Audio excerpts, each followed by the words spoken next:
serving the Republic of the Philippines for more than 75 years. Ito po ang Presidential Broadcast Service. Ang Pilipinas ngayon. Narito na ang pinakamainit na mga balita na nakalap sa bawat sulok ng bansa. Ihahatid sa bawat Pilipino saan man kayo sa mundo. Ang Pilipinas ngayon. Pakinggan ang bawat kaganapan sa bawat lalawigan. Ito ang Pilipinas ngayon.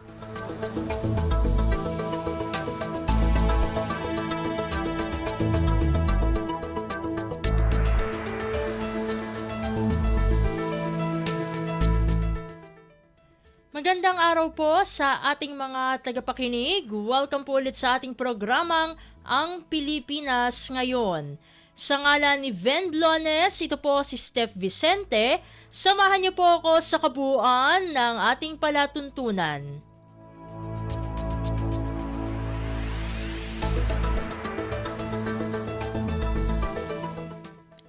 Tulad ng dati, mapakikinggan po ang ulat ng ating mga kapatid na himpilan sa probinsya, ang ating mga segmentong balitang negosyo at kalakalan, balitang sports at balitang artista, maging ang ilan sa mga pangunahing balita mula dito sa ating bansa.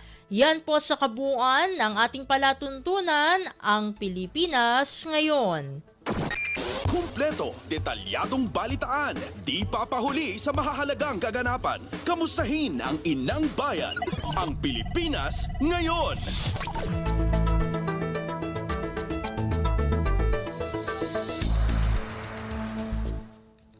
Sa mahahalagang balita, matapos ang matagumpay na pagbubukas ng Phase 1A at Phase 1B ng Pasig River Urban Development Showcase Area, pinangunahan ni na Pangulong Ferdinand R. Marcos Jr. at First Lady Liza Araneta Marcos ang inaugurasyon ng Phase C nito o Phase 1C nito sa Plaza Mexico Magallanes Drive sa Intramuros nitong linggo Hunyo 23.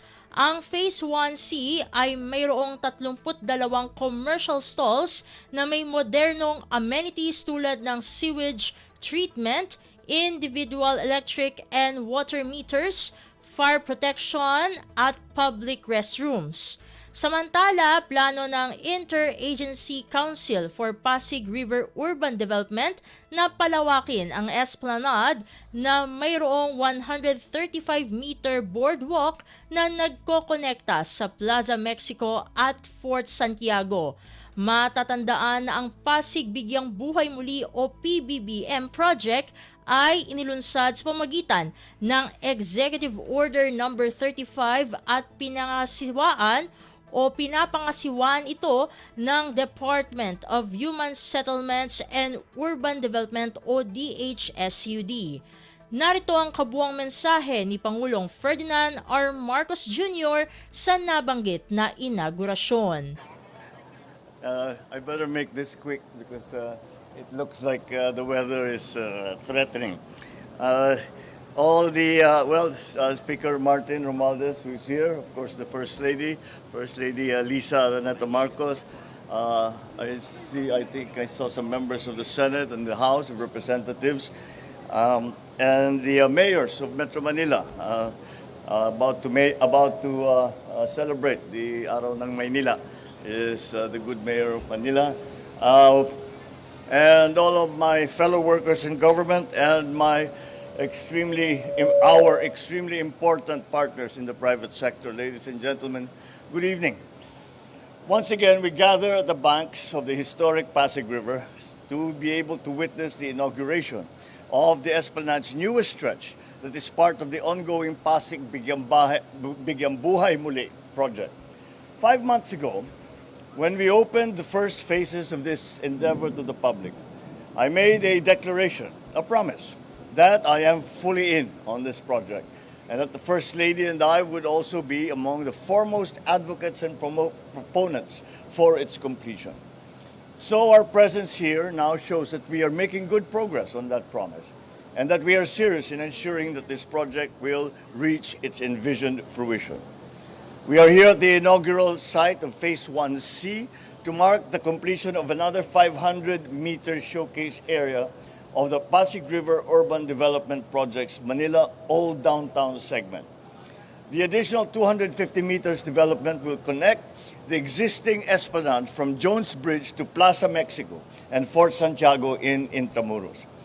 Consistent with the initial project launch, Phase 1C focuses on functional development that includes pedestrian-friendly infrastructure, commercial zones, and green spaces.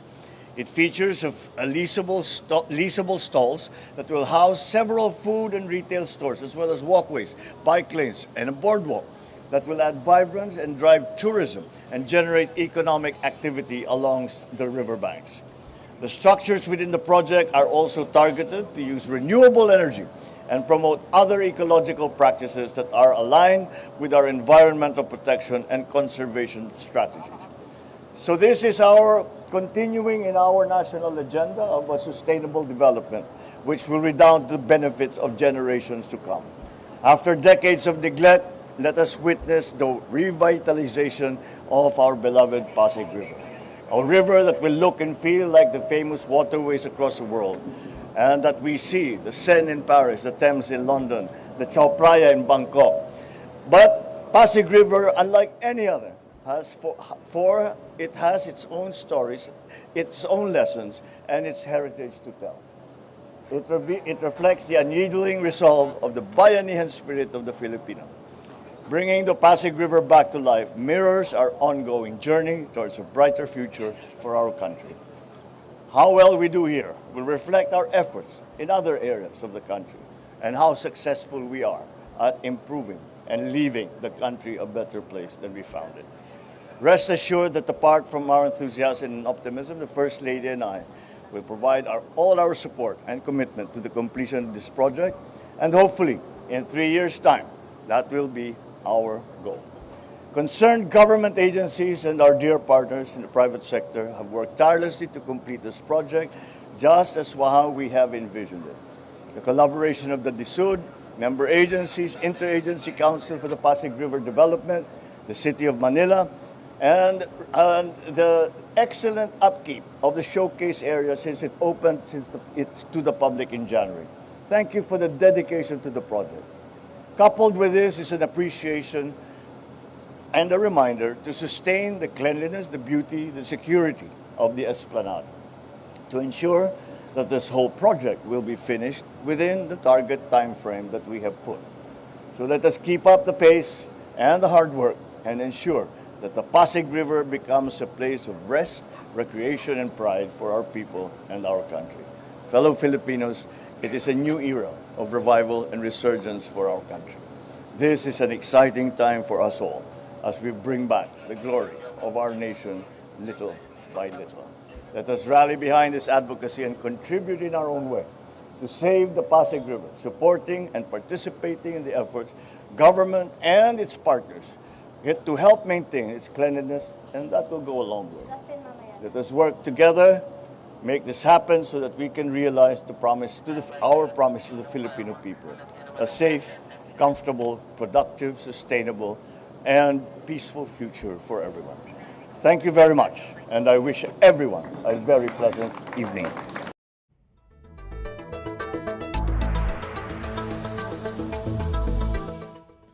Si Pangulong Ferdinand R. Marcos Jr. Pasada ng mga balita mula sa Pilipinas para sa mga Pilipino saan man sa mundo. Ang Pilipinas ngayon.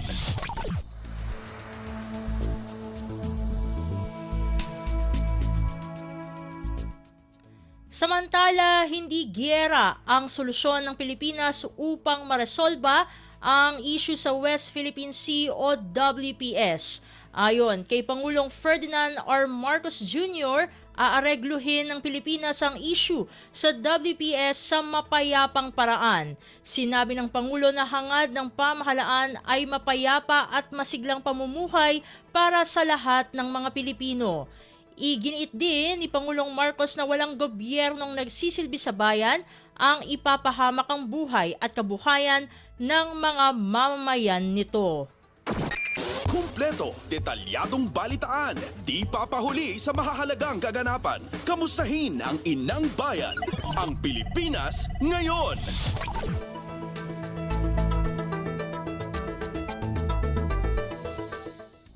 Sa kaugnay na balita, nilinaw naman ng Philippine Coast Guard o PCG na hindi naghahanap ng armadong pananalakay ang Pilipinas kaugnay sa pinakahuling insidente sa Ayungin Shoal sa West Philippine Sea o WPS. Sinabi ni National Task Force for the West Philippine Sea spokesperson Commodore J. Tariela na ang misyon ng AFP ay magsagawa ng rotation at resupply mission para sa mga sundalo na nasa BRP Sierra Madre.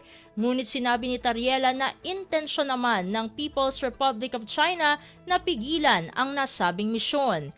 Sa nasabing insidente, makikita na gumamit ang mga tauhan ng China Coast Guard ng tear gas at ipinakita ng mga ito ang hawak ng mga bladed weapon, binangga at sinira ang rigid hull inflatable boats ng Philippine Navy at binato ang mga sundalo na nakaangkla sa gilid ng BRP Sierra Madre. Samantala, nilinaw ni Tariela na inatasan siya ng chairman ng NTF-WPS na linawin ang insidente. Pasada ng mga balita mula sa Pilipinas para sa mga Pilipino saan man sa mundo. Ang Pilipinas ngayon.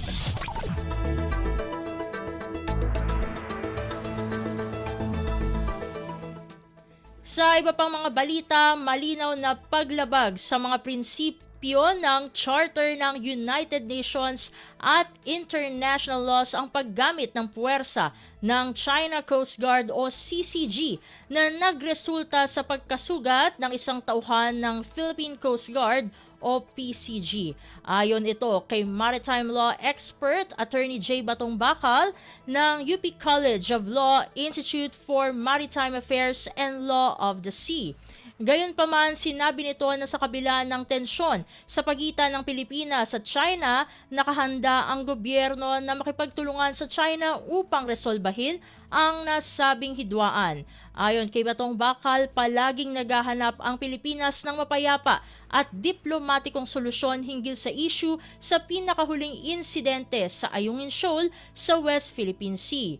Paliwanag niya, may nakasaad na mandato sa ilalim ng Konstitusyon ng Pilipinas na talikuran ang digmaan at palaging humanap ng mapayapa at diplomatikong solusyon. Ipinunto pa ni Batong Bakal na hindi madali para sa Pilipinas na agad umaksyon na maaaring magpalala sa sitwasyon. Sinabi nito na maging kalmado at pag-isipan ang susunod na hakbang upang isulong ang mapayapang interes at maiwasan ang anumang matinding hindi pagkakaunawaan. Paliwanag ni Batong Bakal, sa batas ng armed conflict, hindi sapat ang pangyayari sa Ayungin Shoal upang ituring bilang isang pag-atake sa ilalim ng United Nations Charter. Kumpleto, detalyadong balitaan, di papahuli sa mahahalagang kaganapan. Kamustahin ang inang bayan, ang Pilipinas ngayon.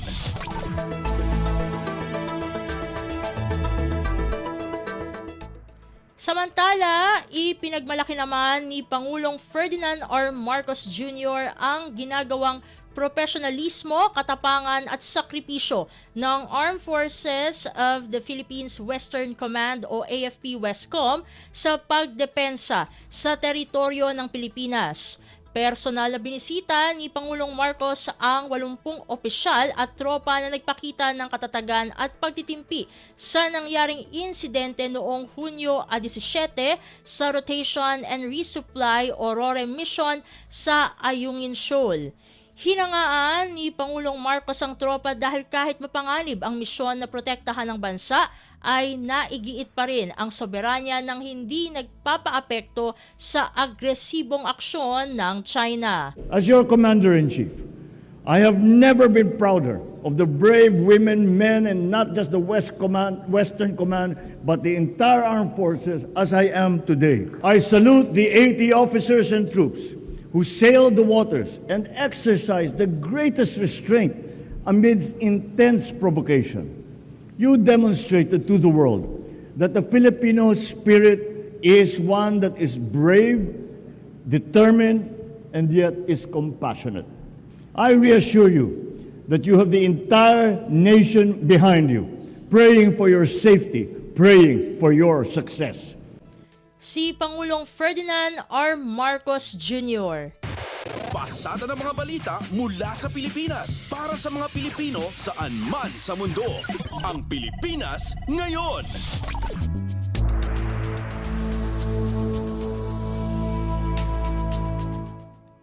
Sa iba pang mga balita, ginawaran ni Pangulong Ferdinand R. Marcos Jr. ng Order of Lapu-Lapu Rank of Kampilan si Seaman First Class Underwater Operator Jeffrey Facundo at Order of Lapu-Lapu Rank of Kamagi sa ibang 70 na military personnel na kasama sa Rotation and Resupply o RORE mission noong Hunyo 17. Si Facundo ang lubhang nasugatan at naputulan ng daliri sa pagharang at pagpigil ng China Coast Guard sa RORE mission ng Pilipinas. Ayon kay Pangulong Marcos, gumaan ang kanyang pakiramdam na makita ang mga sundalo na ligtas na nakauwi. Dahil dito, tiniyak ni Pangulong Marcos ang suporta ng gobyerno sa mga sundalo at pamilya ng mga ito na tumutupad sa kanilang tungkulin. So as we award these medals, we remember that on June the 17th, we made a conscious and deliberate choice to remain in the path of peace. The government will continue to provide all your needs and look after your welfare and your family's welfare. Kayo ang halimbawa ng isang bagong Pilipinas. Kayo ay isa sa aming inspirasyon para lalo pang pagbutihin ang aming sinumpang tungkulin. Si Pangulong Ferdinand R. Marcos Jr. Kumpleto, detalyadong balitaan, di papahuli sa mahahalagang kaganapan. Kamustahin ang inang bayan, ang Pilipinas ngayon.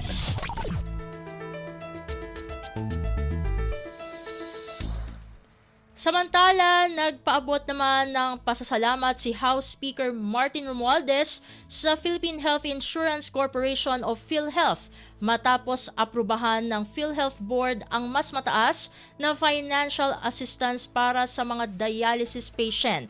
Batay sa anunsyo ng PhilHealth, mula sa kasalukuyang 2,600 pesos ay itinaas na ito sa 4,000 pesos. Ayon kay Romualdez, malaking tulong ito upang mapagaan ang pasalin pangpinansyal ng nasa 1 milyong pasyente na sumasailalim sa dialysis at ng kanilang pamilya. Sinabi ng House Speaker na ang hakbang na ito ay pagsuporta sa hangarin ni Pangulong Ferdinand R. Marcos Jr. at ng Universal Healthcare Law na makapagbigay ng libreng serbisyong pangkalusugan para sa lahat ng mga Pilipino. Samantala, nagpaalala si Romualdez na hindi gamot ang dialysis kundi dinudugtungan lamang nito ang buhay ng isang individual na may sakit sa bato at iba pang kaakibat nitong sakit. Dahil dito, umapela ang House Speaker sa publiko na magpatingin habang maaga upang magamot kaagad ang mga sakit na magiging dahilan o nagiging dahilan upang humantong sa dialysis. Kaugnay nito, umapala din si Romualdez sa PhilHealth na ilibre na rin ang iba pang health services gaya ng laboratory at mammogram. Pasada ng mga balita mula sa Pilipinas para sa mga Pilipino saan man sa mundo. Ang Pilipinas ngayon.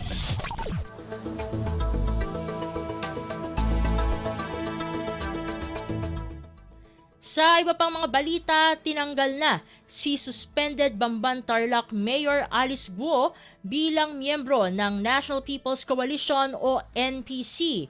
Kaugnay ito sa pagkakasangkot ni Guo sa iligal na operasyon ng Philippine Offshore Gaming Operator o POGO Hub sa Bamban. Sa isang liham, ipinag-utos ito ni NPC Chairman at dating Senate President Vicente Tito Soto III matapos tumanggap ng petisyon mula kay Tarlac Governor Susan Yap. Ayon kay Yap, hindi makapagbigay si Guo ng matibay na ebidensya para pasinungalingan ang mga paratang laban sa kanya. Nauna nang ipinag-utos ng Office of the Ombudsman ang suspension kay Guo matapos magsampa ng reklamo laban kay Guo ang Department of the Interior and Local Government o DILG. Nagsampa rin ng kaso laban kay Guo ang Philippine National Police at Presidential Anti-Organized Crime Commission kaugnay sa human trafficking. Kumpleto, detalyadong balitaan, di papahuli sa mahahalagang kaganapan. Kamustahin ang inang bayan, ang Pilipinas ngayon.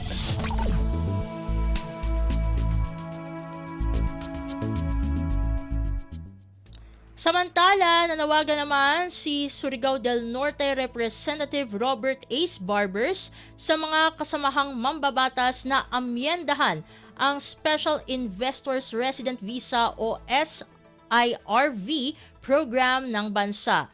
Iginiit ng mambabatas na ginagamit lamang ito ng mga banyaga na sangkot sa iligal na gawain upang makapasok sa bansa at dito magsagawa ng operasyon ng kanilang mga krimen. Aniya, batay sa Book 5 ng Omnibus Investment Code, ang isang investor sa ilalim ng SIRV program ay kailangan makapag-remit ng $75,000 sa bansa para mamuhunan sa viable economic activities.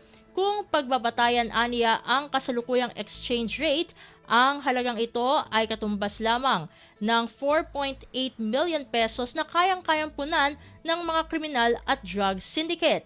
Ayon kay Barbers, sa halagang 4.8 million pesos, ang isang miyembro ng criminal syndicate ay maaari nang pumasok, manatili at gawin ang mga iligal na gawain sa bansa gamit ang SIRV program. Katunayan, ayon kay Barbers, ang SIRV umano ang naging tiket ng pamilya ni suspended Bamban Tarlac Mayor Alice Guo upang makapasok sa bansa noong 2023. Batay sa dokumento at record ng Bureau of Investments o BOI at Bureau of Immigration o BI, ang totoong pangalan ni Alice Guo ay Guo Huaping. Kinilala ang kanyang ina na si Lin Wenyi batay sa isinumiting SIRV application noon sa BOI. Samantala, kasalukuyan namang hinahabol ng mga otoridad ang isa pang Chinese national na si Willie Ong na sangkot umano sa bilyong halaga ng shabu na itinatago sa isang warehouse sa Mexico, Pampanga. Batay sa ulat, nakabili ng higit na 300 lupain sa Central Luzon at Metro Manila si Ong gamit ang pekeng mga pasaporte at dokumento. Pasada ng mga balita mula sa Pilipinas para sa mga Pilipino saan man sa mundo. Ang Pilipinas ngayon.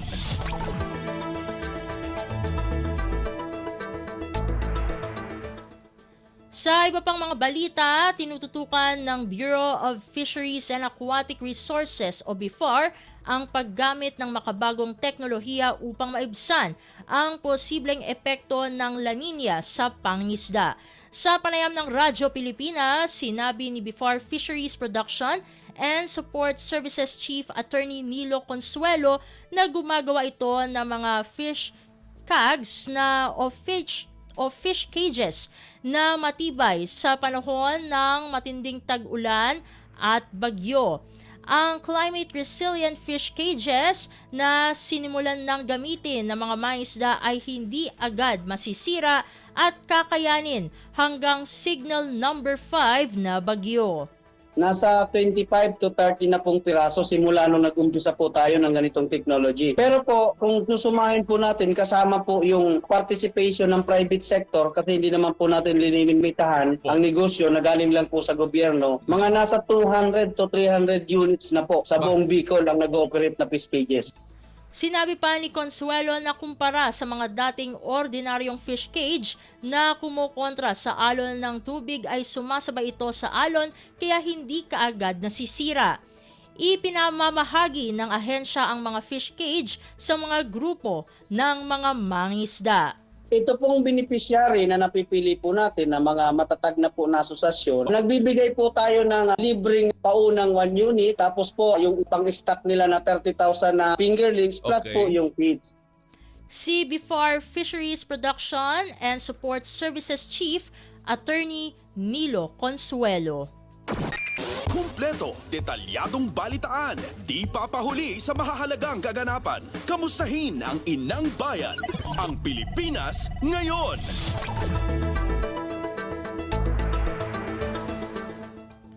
Samantala, patuloy ang konstruksyon ng North-South Commuter Railway o NSCR na pinondohan ng Asian Development Bank o ADB at Japan International Cooperation Agency o JICA. Sa panayam ng Radyo Pilipinas, sinabi ni Department of Transportation o DOTR Undersecretary for Railways Jeremy Regino na target na magsimula ang operasyon sa bahagi ng Clark hanggang Valenzuela sa huling quarter ng taong 2027 o unang quarter ng taong 2028. Samantala, target namang simulan ang operasyon ng Alabang hanggang Calamba sa taong 2029 kasabay ng pagsisimula rin ng operasyon ng depot sa Laguna. Sa kabuuan po, ang best case scenario po dyan is December of 2029 or early part of 2030. Ibig sabihin yung buo, yung sinasabi ho natin buo is from Clark until Calamba, the 147 kilometers. Si Department of Transportation Undersecretary for Railways Jeremy Regino. Pasada ng mga balita mula sa Pilipinas para sa mga Pilipino saan man sa mundo. Ang Pilipinas ngayon.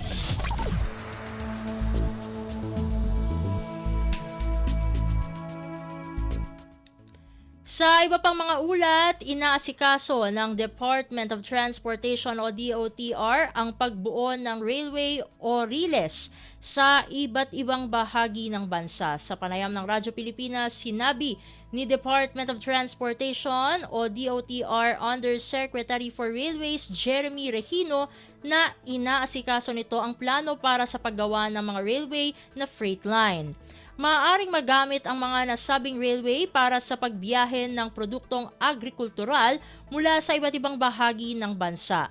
Magbabawas aniyan ng 30% na gastusin sa transportasyon ng mga produkto sakaling magawa ang mga railway.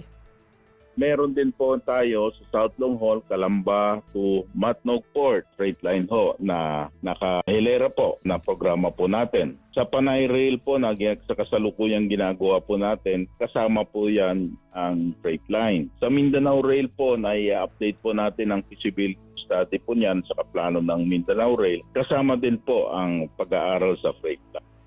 Isa sa mga tinututukan ng North Long Haul ang 800-kilometer na interregional railway project na mag-uugnay sa Metro Manila at mga rehiyon sa hilagang bahagi ng Luzon tulad ng Ilocos, Cagayan Valley at Central Luzon. Inasahang mag-uugnay din ito sa Clark Freeport Zone, Poro Point, Lawag International Airport, Port Irene at Lalo Airport. Ang nasabing railway project ay magiging bahagi din ng Luzon Railway Network, Subic-Clark Railway at South Long Haul. Inaasahang mababawasan nito ang oras ng paglalakbay at pagsisikip ng kalsada habang mapapadali ang pagtungo sa mga internasyonal na daungan, paliparan maging sa mga merkado ng agrikultura. Kumpleto, detalyadong balitaan, di papahuli sa mahahalagang kaganapan. Kamustahin ang inang bayan, ang Pilipinas ngayon.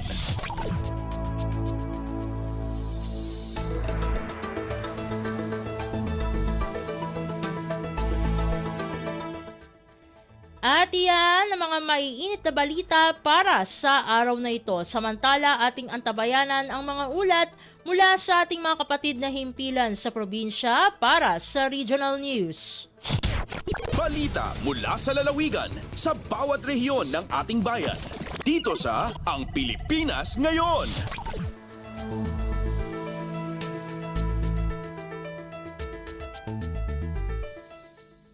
Narito na ang bugso ng ating mga regional news. Dumako muna tayo sa rehiyon ng Luzon. 200 residente na tulungan sa serbisyo caravan ng PTF-LCAC sa mga liblib na lugar ng Bagao, Cagayan. Narito ang buong balita na ihahatid sa atin ni April Ratio mula sa Tuguegarao. Duwagasot a residente tinatulungan iti insayang kat a serbisyo caravan ti Cagayan Provincial Task Force to End Local Communist Armed Conflict wenno PTF-LCAC kadagiti nasuli nagkapasat iti ili ti Bagao. Dinano dagiti naduma-duma nga ahensya ti gobyerno ti Sitio Valley Cove, Linawan ken Tabugan ti Barangay Santa Margarita. Dagitoy ket sigud nga apektado ti insurensiya ket kas panagtultuloy ti panangigaed ti gobyerno amang itulod kadagiti kang runaan a serbisyo insayang kat ti PTF-LCAC. Iti inisyatiba ti 95th Infantry Battalion Philippine Army ti aktibidad tapno maipasdag ti empowered ken conflict resilient a komunidad.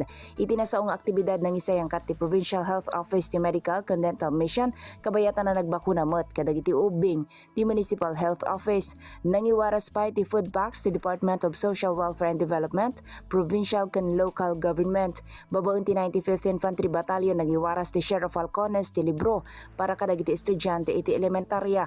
Nangisayang kat met ti Philippine National Police ti libre apukis adat feeding program ken panangiwaras ti ayayam, chinelas ken bado kadagiti ubing. Karaman pa iti aktibidad ti Technical Education and Skills Development Authority, Bureau of Fisheries and Aquatic Resources, Philippine Statistics Authority, Department of Information and Communications Technology, karaman ti National Intelligence Coordinating Agency, 502nd Infantry Brigade Philippine Army, 2nd Civil Military Operations Company, 5th Civil Military Operations Battalion, agraman dagiti opisyal ti LGU ken barangay. Manipud Tuguegarao City dayti ni April sa Lucan Ratio para iti Radyo Pilipinas World Service.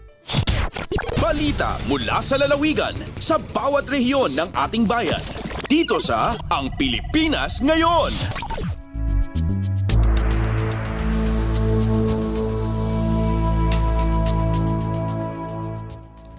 Inyong napakinggan ang ulat ni April Ratio mula sa Tuguegarao. Dakuin naman natin ang Baguio City, isang barangay lamang sa Baguio City ang itinuturing na livable. Ang kabuang ulat, ihahatid sa atin ni Jong Munar. May salangan nga barangay itinawaya ka na sayat nga pagyanan bayat dua barangay iti bumababa iti estado na ken dagiti kadwan ken moderately livable dito'y Baguio City base iti may nga panagadal. Iti barangay livability index ket may nga panagadal nga impatungpal ti City Planning and Development and Sustainability Office kadwada dagiti pribado sektor kaspaset iti panakaputar iti Baguio City Comprehensive Land Use Development Plan 2024 to 2032.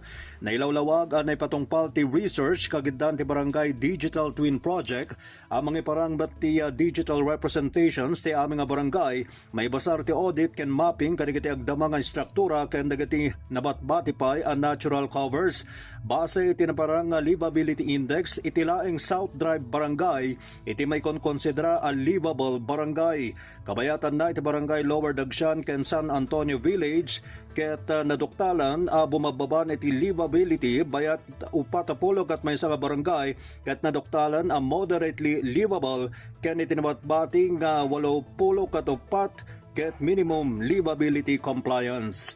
Manipod iti Radyo Pilipinas Baguio, Jong Munar nang ipanabag para iti Radyo Pilipinas World Service. Balita mula sa lalawigan sa bawat rehiyon ng ating bayan. Dito sa Ang Pilipinas Ngayon.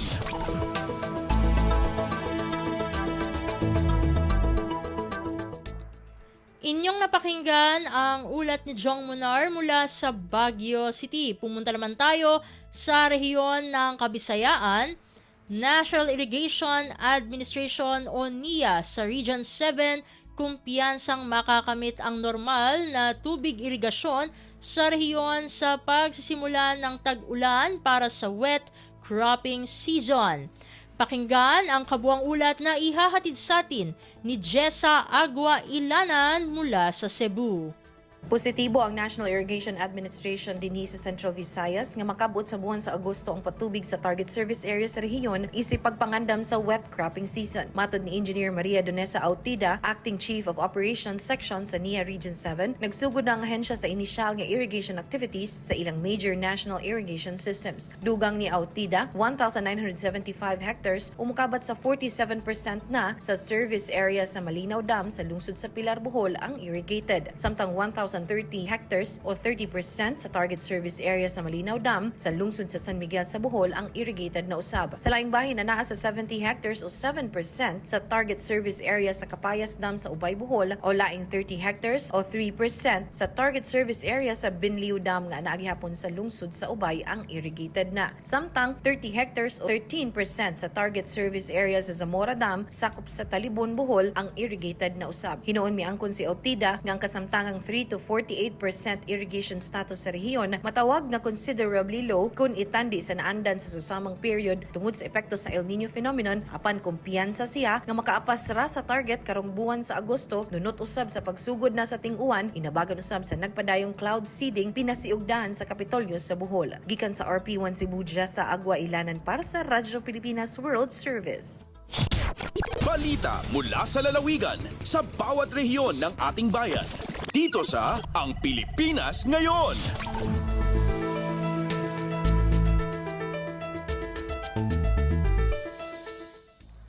Inyong napakinggan ang ulat ni Jessa Agua Ilanan mula sa Cebu.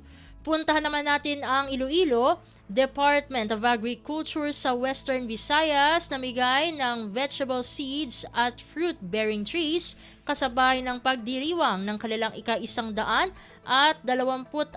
na anibersaryo. Narito si Bing Pabiona para sa detalye ng balita. Nagpanagtag sang fruit-bearing trees kag vegetable seeds ang Department of Agriculture Western Visayas sa mga mangunguma sa rehiyon kadungan sa pagsaulog sang ila ika-126 nga anibersaryo subong nga June 24. Suno kay Zarlina Coelho, Department of Agriculture Regional Technical Director for Research and Regulation, ang selebrasyon ginumpisahan kadungan sang flag raising ceremony sa tanan nga regional field units kag attached agencies nga nakasuksok ang mga empleyado sang bagong Pilipinas designed t-shirt. Ginsiling ni Coelho nga ang nanabitan nga hilikuton isa ka pamangagi nga liwat nga promisa sa pagpabakod sang serbisyo kag isa man ini ka oportunidad nga lain nga dapat batyagon sang empleyado sang Department of Agriculture ginatawag karon nga bagong empleyado. Dugang ginsiling niya nga ang research outreach station sa mga probinsya nagpanagtag sang fruit trees kag vegetable seeds sa tuyo nga ma-rehabilitate ang kaumhan bangod madamo ang balda nga mga talamnan tugas sang El Nino phenomenon. Gikan sa Iloilo, Bing Pabiona para sa Radyo Pilipinas World Service. Balita mula sa lalawigan sa bawat rehiyon ng ating bayan. Dito sa Ang Pilipinas Ngayon.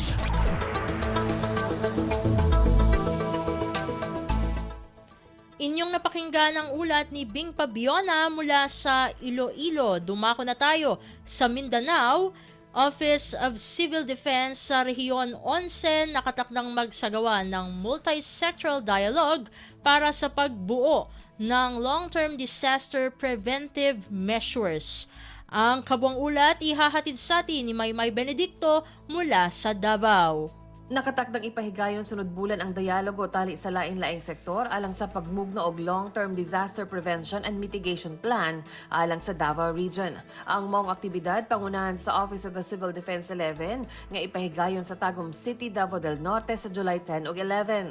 Sumala ni OCD 11 Regional Director Ednar Dayanghirang pinakatumong sa dialogo nga magapanday ang matag LGU ug malahutayon nga mga preventive o mitigating measures partikular sa baha ug landslide nga mo'y sagad nga kahitabo sa daghang bahin sa rehiyon. Kinihuman ang nahitabo nga kalamidad nga hatod sa shear line og low pressure area ni atong unang duha ka bulan ning tuiga nga miresulta sa pagbaha og landslide sa Davao del Norte, Davao de Oro ug Davao Oriental diin libuan ka mga pamilya ang apektado. Sumala ni Dayanghirang pinaagi sa dialogo komprehensibong matuki ang mga panginahanglanon og problema sa matag LGU, mga buta nga buot mahatagan og solusyon pinaagi sa mga rekomendasyon sa mga local chief executives ug ug mga local disaster officers. Tinguha niini nga human sa serye sa mga dialogong makapanday og mga pulisya ug mga programa ang mga LGU nga makapakunhod sa epekto sa mga kalamidad, ilabi na ngadto sa mga flood-prone ug landslide-prone area. Sa unang hugna sa serye sa dialogo, target nga mutambong niini ang mga LGU officials gikan sa mga lugar nga apektado sa mga kalamidad ning tuiga, ingon man mga non-government organizations, sektor sa akadim, sektor sa mga lumad ug uban pa. Gikan sa Radyo Pilipinas Davao, kini si Maymay Benedicto para sa Radyo Pilipinas World Service. Balita mula sa lalawigan sa bawat rehiyon ng ating bayan. Dito sa Ang Pilipinas Ngayon.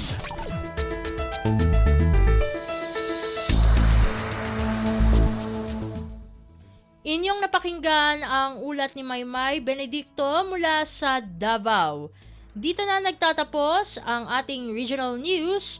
Narito naman ang ating segmentong Balitang Negosyo at Kalakalan na susundan ng segmentong Balitang Sports. Parehas na ihahatid sa atin ng ating kasamang si Leo Magpayo. Lagay ng ekonomiya, kalakalan, negosyo at iba pa. Atin ang alamin dito sa Ang Pilipinas Ngayon. Magandang araw.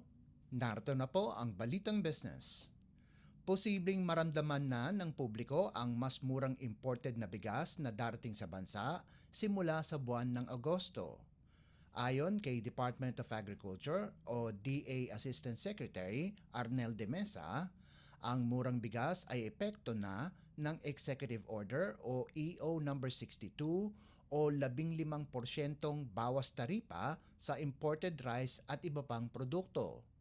Sinabi pa ni De Mesa, 15 araw mula nang ilathala ang kautusan sa pahayagan at Official Gazette, magiging epektibo ang EO sa Hulyo 6. Dahil dito, batay sa pagtaya ng Philippine Statistics Authority o PSA, mababawasan na ng 6 na piso hanggang 7 piso ang presyuhan ng imported na bigas.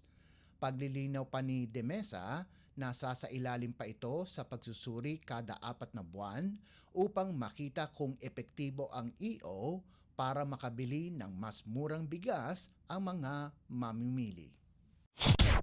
Lagay ng ekonomiya, kalakalan, negosyo at iba pa. Atin ang alamin dito sa Ang Pilipinas Ngayon.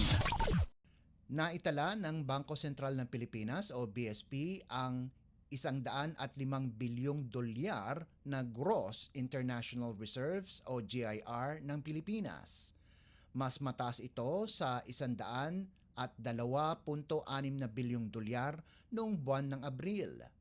Sa inilabas na pahayag ng BSP, ang latest GIR ay indikasyon na sapat ang external liquidity buffer ng bansa. Katumbas ito ng 7.7 buwan ng halaga ng imported goods at payment of services at primary income. Ang GIR tally ay inilabas ng Central Bank bilang bahagi ng Balance of Payment Report para sa May 2024 kung saan naitala ang surplus o sobrang 2 bilyong dolyar mula sa naitalang deficit na 439 na milyong dolyar noong Mayo ng taong 2023. Ang Balance of Payments o BOP surplus ng Mayo ay mula sa net foreign currency deposit ng national government sa BSP, proceeds ng ROP Global Bonds at kita mula sa mga investment ng BSP sa ibang bansa. Lagay ng ekonomiya, kalakalan, negosyo at iba pa. Atin ang alamin dito sa Ang Pilipinas Ngayon. Napagtibay na ng tourism industry ang mahalagang papel nito bilang haligi ng pag-unlad at ng economic recovery matapos ang pandemya. Ayon sa Department of Tourism o DOT, ito ay bunsod ng naitalang 6.21 milyong employment para sa mga Pinoy nitong 2023.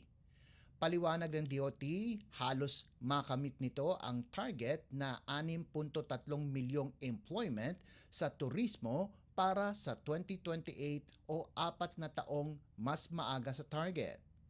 Ang naturang mga datos ay base sa pinakahuling Philippine Tourism Satellite Accounts o PTSA ng Philippine Statistics Authority o PSA. Lagay ng ekonomiya, kalakalan, negosyo at iba pa. Atin ang alamin dito sa Ang Pilipinas Ngayon.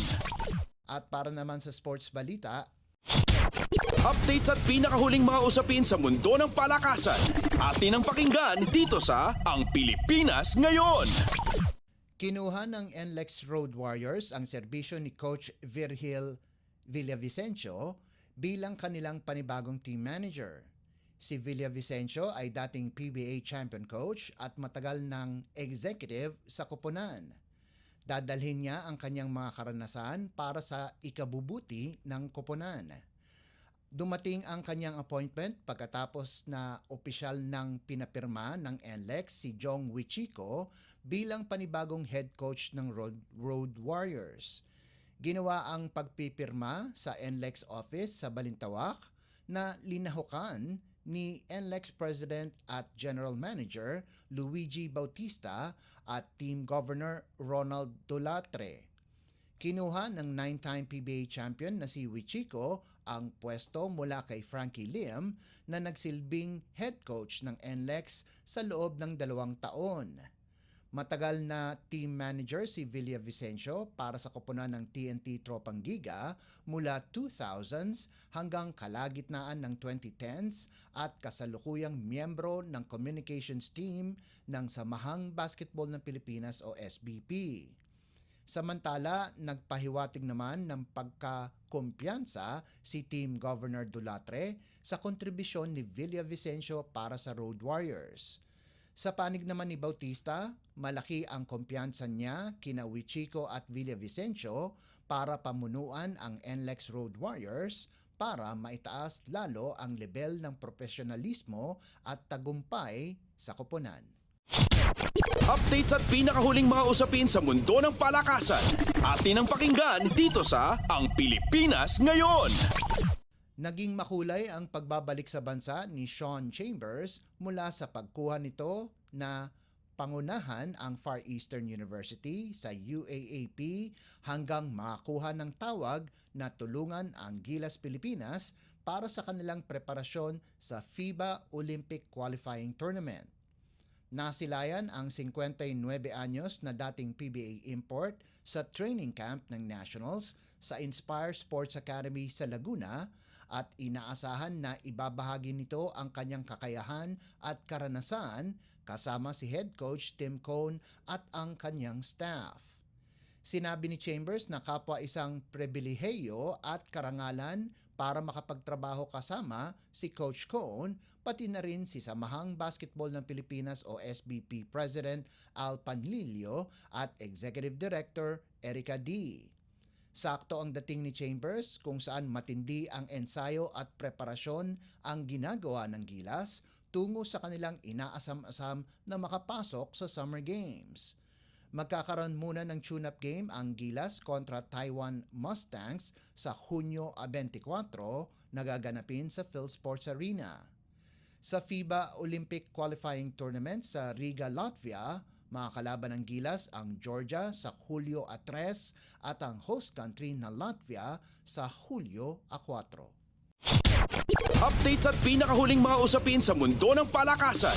Atin ang pakinggan dito sa Ang Pilipinas Ngayon. Hindi maglalaro si Creamline superstar Tots Carlos para sa Alas Pilipinas sa darating na FIVB Challenger Cup. Inanunsyo ito mismo ni Alas Pilipinas head coach Jorge De Brito sa Volleyball Nations League o VNL Week 3 na ginanap sa Mall of Asia Arena sa Pasay City. Ayon kay De Brito, kasalukuyang wala si Carlos sa lineup at maglalabas ng desisyon ang Ribisco, ang may-ari ng Creamline, kung makakasama nga ba si Carlos sa Alas. Sinabi ni De Brito na pareho pa rin ang lineup ng Alas, subalit may mga karagdagang players na una na niyang inanunsyo at ng Philippine National Volleyball Federation o PNVF. Bukod sa lineup na napasama sa bronze-winning AVC Challenger o Challenge Cup roster, sina Gemma Galanza, Belia Belen at Alaysa Solomon ay dinagdag sa koponan para lumalim ang players ng Alas.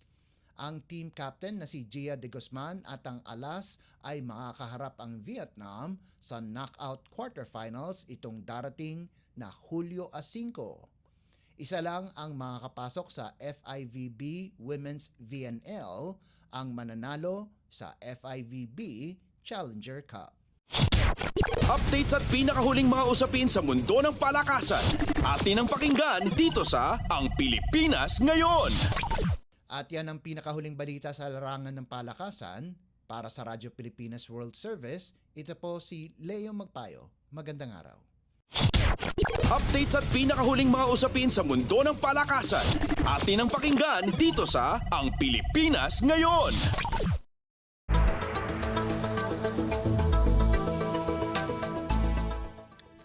Maraming salamat, Leo, para sa ating mga segmentong balitang negosyo at kalakalan at balitang sports. Para naman sa ating mga kachismis, narito na ang ating segmentong balitang artista kasama ang nag-iisang si Mama JT. Ang latest, ang hottest sa showbiz and entertainment. Heto na sa Ang Pilipinas Ngayon.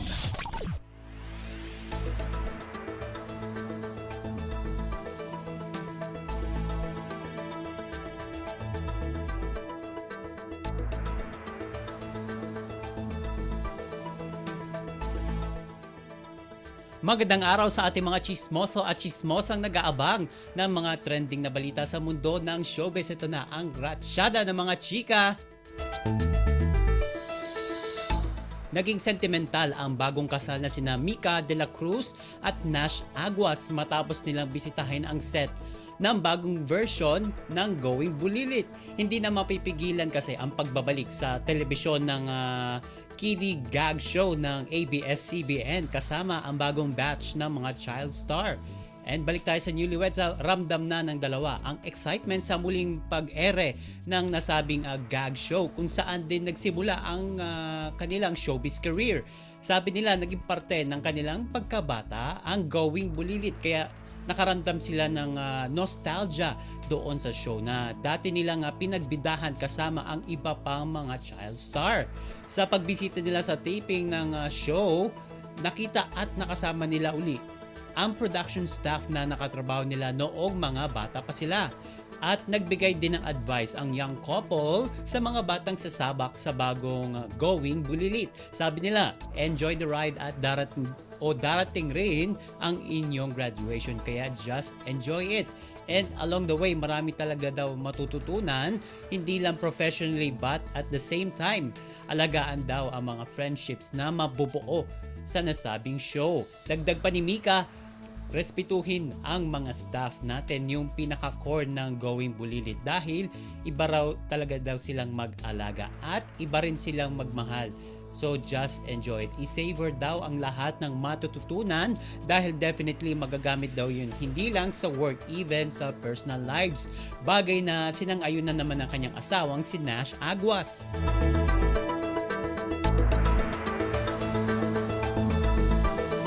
Sa iba pa natin chika for today, nais ng kapuso young actress na si Barbie Forteza na makatrabaho ang box office queen na si Catherine Bernardo.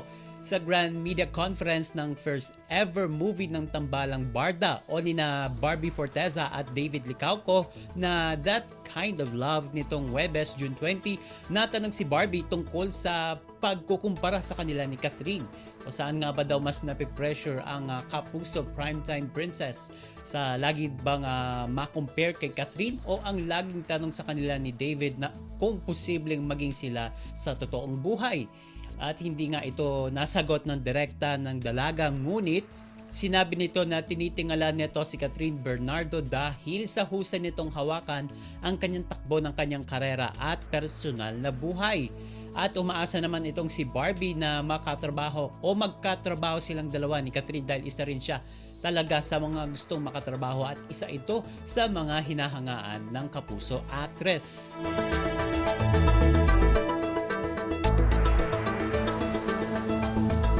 At At sa uli natin chika for today, kung usapang dedikasyon lang naman, huwag na tayong lumayo dahil nagpakalbo lang naman ang aktres na si Riza Senon. Ginawa niya ang pagpapagupit ng kanyang buhok para sa kanyang role sa upcoming movie na Lilim. Sa kanyang YouTube vlog, ibinandera nito ang kanyang pagpapagupit sa salon at iginiit kung gaano siya ka-committed sa kanyang karakter. At nabanggit din ng actress na dati pa niyang pangarap ang magpakalbo at finally natupad at nagkaroon na siya ng chance upang gawin iyon. At una nang inamin ni Riza sa isang panayam na nagkusa siyang mag-request sa management na magpakalbo. Paliwanag pa niya, nagkaroon kasi ng test look para sa kanyang karakter ngunit hindi niya trip ang prosthetics na kalbo. Kaya tuluyan na itong nagpakalbo upang makatulong ito sa kanyang gagampanang karakter. Hindi lang si Riza ang nakagawa ng ganitong klase ng hair transformation para sa kanilang pinagbibidahang show. Noong 2018 ay nagpakalbo rin ang aktres na si Alessandra De Rossi para sa kanyang karakter sa pelikulang Through Night and Day, katambal si Paolo Contis. Sa Instagram account ng aktres, sinabi niya na nangihinayang siya kung hindi realistic ang kanyang pagganap sa isang karakter.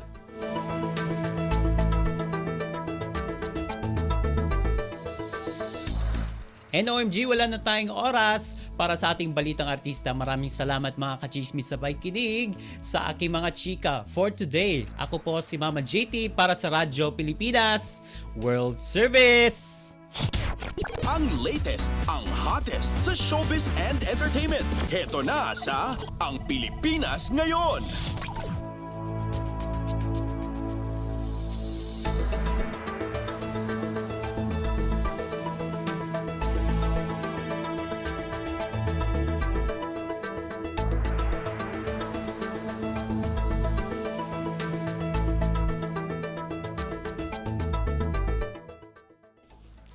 At yan ang naging kabuuan ng ating programa para sa araw na ito. Samantala, magpapasalamat muna tayo sa ating mga nakasama sa ating transmitter site sa Tinang, sa studio. Kasama natin sina Milo Jonella, Susan Aison at Anthony Pimentel.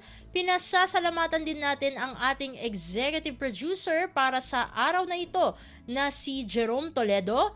Salamat din sa mga naghatid ng mga ulat mula sa Kamaynilaan at mga probinsya, pati na rin ang naghatid sa atin ng mga segmentong balitang negosyo at kalakalan at balitang sports na si Leo Magpayo at ng segmentong balitang artista na si Mama JT. At syempre, maraming salamat sa ating station manager na si Mr. Ray Sampang.